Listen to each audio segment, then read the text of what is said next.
Here's a shocker, first-party developers already have PlayStation 5 dev kits. It's not really shocking, but it's still interesting to talk about. Let's get into this. Skip it up and that up. So we know that current gen gaming hardware is on its way out. It came out 2013. November 2013 is when the PS4 and Xbox One were released. And I remember, I know I'm going off on a tangent. I'm sorry, you know how I am. I remember going to the launches, the midnight launches for both consoles. And it feels like it was 5 minutes ago. It was at the local Best Buy to me at the time, local. And what a blur that was. That was when I first started doing YouTube full time and new consoles were coming out. It was like excitement everywhere. And here we are. And now the 8th gen consoles are almost on their way out. And we're talking about next gen consoles. I remember there was a time when the PS4 was considered next gen. As you get older, time just goes by quicker and quicker. And it looks just like this when it does. I'm serious. Well, just to show you that next-gen consoles are definitely on the horizon and probably coming sooner than later, not this year, but they're coming, first-party developers for Sony already have PS5 dev kits. Well, anyway, industry analyst for Nyko, Daniel Ahmed, was in the Reset Era forums, and he was talking about PS5 dev kits, and this is what he had to say. PS5 dev kits are out there, and I've heard positive things about it, but I wouldn't expect any information in the immediate future. 2019 will be another solid year for the platform due to the large install base, growing network sales, strong third-party software, first-party software, and back catalog. Lineup for the first half of the year is set, but second half is still in flux. Sony also has a couple of unannounced games, already existing IP, with PS4 in mind, but I'm conscious that there have been discussions around making them cross-gen, next-gen titles. In general, most of the focus for Sony first party is on the PS5 right now. It is still early to talk about next-gen, but I imagine we'll hear some whispers come out of GDC. Now, Sony didn't have a PlayStation Experience event last year, and they're not going to be at E3 2019 this year, but a lot of people feel that the PlayStation Experience coming later this year is when they'll announce the PS5 officially. And who knows, maybe they'll move up the PlayStation Experience a little earlier to build up some more hype for the PS5.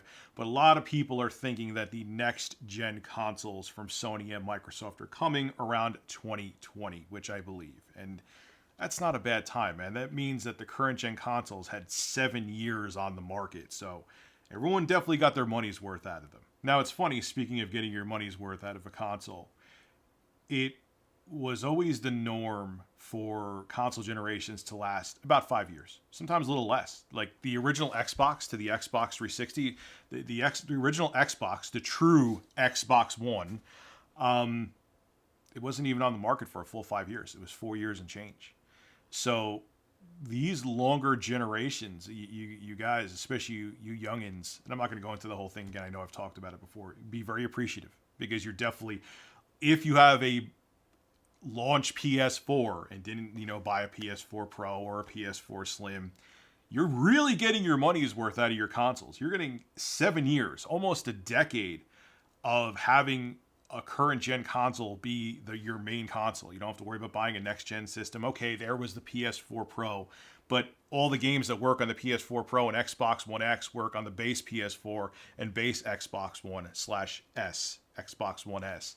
So you're not, if you don't care about the extra features of the PS4 Pro and Xbox One X, you got your money's worth. You did, man. And last generation lasted about 7-8 years too. So it's in a way a good thing to see these generations lasting longer because you're getting more money out of the console that you invested in.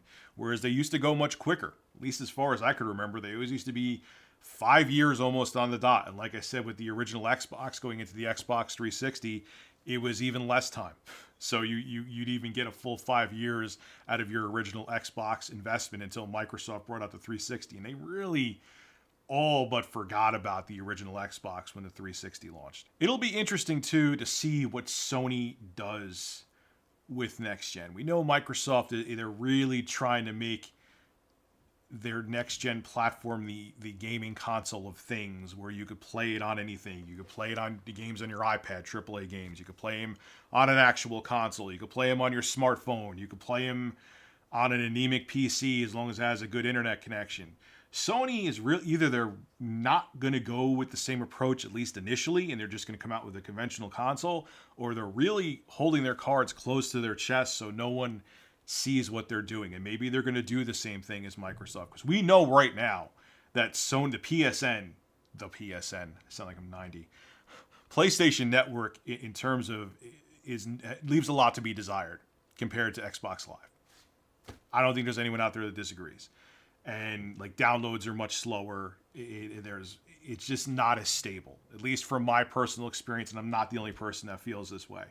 So they're going to really need to ramp things up with PSN if they're going to be competitive with Microsoft, because Sony's going to need to become a service too. This is the generation where we go from just consoles to also these gaming companies and their products becoming services that you can play on anything.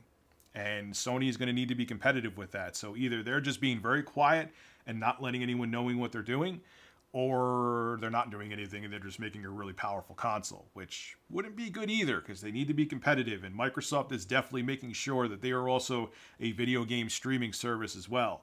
I know Sony has PS Now, but they kind of need to expand upon that, and it'll be interesting to see what they do. So next gen is going to be a very interesting time, because it's going to be a time of big change where we go beyond just hardware, and it's going to be interesting to see how Sony, Microsoft, and Nintendo handle that. This is Rich of Review Tech USA signing out.